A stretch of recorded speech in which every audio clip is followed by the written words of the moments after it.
खबर यूपी के प्रतापगढ़ जिले से है, जहां आम आदमी पार्टी की रोजगार दो सामाजिक न्याय दो यात्रा बुधवार को प्रतापगढ़ पहुंची, जहां कार्यकर्ताओं ने गर्मजोशी के साथ स्वागत किया। बता दें कि उत्तर प्रदेश में आम आदमी पार्टी द्वारा 12 नवंबर से 24 नवंबर तक सरयू से प्रयागराज संगम तक करीब 180 किलोमीटर रोजगार दो सामाजिक न्याय दो यात्रा निकाली गई, जो बुधवार को देर शाम प्रतापगढ़ पहुंची। इस यात्रा का नेतृत्व राज्यसभा सांसद संजय सिंह कर रहे हैं। उनका कहना है कि यात्रा राजनीतिक रस्म नहीं बल्कि जनता के अधिकारों की लड़ाई है।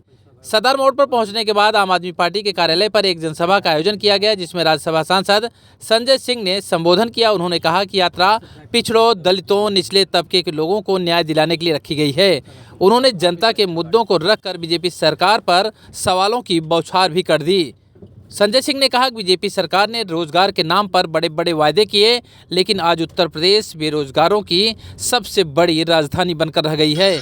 संजय सिंह ने अपराध को लेकर भी योगी सरकार पर निशाना साधा। कहा कि आज जो अपराध मुक्त प्रदेश की बात करते हैं, वहां अपराध की भरमार है। बिहार चुनाव के परिणाम पर भी उन्होंने चुनाव आयोग को निशाने पर लिया और कहा कि यह तो 3 महीने पहले ही पता चला था कि चुनाव आयोग बिहार में भाजपा की सरकार बना रही है।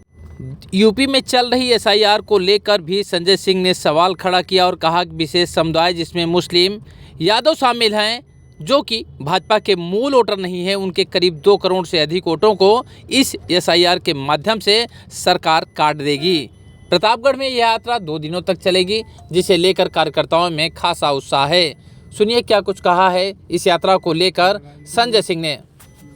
यात्रा जो आपकी निकली है कहाँ से कहाँ तक जाएगी और इसका उद्देश्य? देखिए, ये सरयू से संगम तक की यात्रा है। 12 तारीख को हमने शुरू की है यात्रा और आज 8वां दिन है। प्रतापगढ़ में ही आज रात्रि विश्राम है और कल से फिर ये प्रयागराज के लिए यात्रा प्रारंभ होगी सुबह। इसमें 2 महत्वपूर्ण मुद्दों को हमने उठाने का प्रयास किया। नंबर 1 बेरोजगारी का सवाल है। आज युवा बेरोजगारी से परेशान है, किसान बेरोजगारी से परेशान है, बुनकर हो, महिलाएं हो या रेडी पटरी वाला हो जिसकी दुकान पे बुलडोजर चला दिया जाता है। तो रोजगार एक बहुत बड़ा सवाल है उत्तर प्रदेश में, जिसकी ओर सरकार का बिल्कुल ध्यान नहीं है। हर परीक्षा का पेपर लीक हो जाता है, SSC हो, सिपाही हो, दरोगा हो, क्लर्क हो, PCSJ हो, यहाँ तक कि हाई स्कूल इंटर का पेपर लीक हो जाता है। तो इस सवाल को हम लोगों ने उठाया। दूसरा, सामाजिक भेदभाव यूपी में बहुत तेजी के साथ बढ़ रहा है। दलितों के खिलाफ, पिछड़ों के खिलाफ, मुसलमानों के खिलाफ।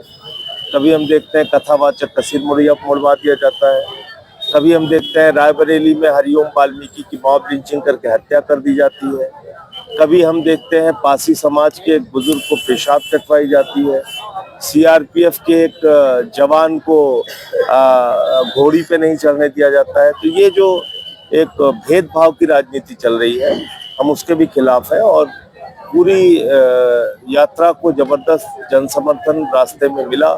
जगह जगह लोगों ने स्वागत किया, अपना समर्थन दिया। तो मैं उन सब का भी आभारी हूँ और अपील भी कर रहा हूँ कि अभी जो 4-5 दिन की यात्रा बची है, उसमें ज्यादा से ज्यादा संख्या में लोग। सर, अभी लेटेस्ट बिहार चुनाव हुआ है, उसके बाद बिहार चुनाव के बारे में तो मैंने 3 महीने पहले बोल दिया था कि अगर SIR होगा तो ज्ञानेश कुमार ने जीत का प्रमाण पत्र मोदी जी को पहले ही सौंप दिया है और वही हुआ। भाई आज यूपी में 2 करोड़ वोट कम से कम कटेगा। उत्तर प्रदेश में अगर SIR जिस तरह से आप बताइए, जो फॉर्म है, आप लोग बुद्धिजीवी हैं, पत्रकार हैं, वो फॉर्म अगर आपको भरने के लिए दे दिया जाए तो 3 दिन लगेगा वो फॉर्म भरने में। 5 दिन से हम तो इसका जो वोट कटेगा, किन लोगों के वोट कटेंगे सर? टारगेट करके विपक्ष के लोगों के वोट काटे जाएंगे। किसी समुदाय का विशेष?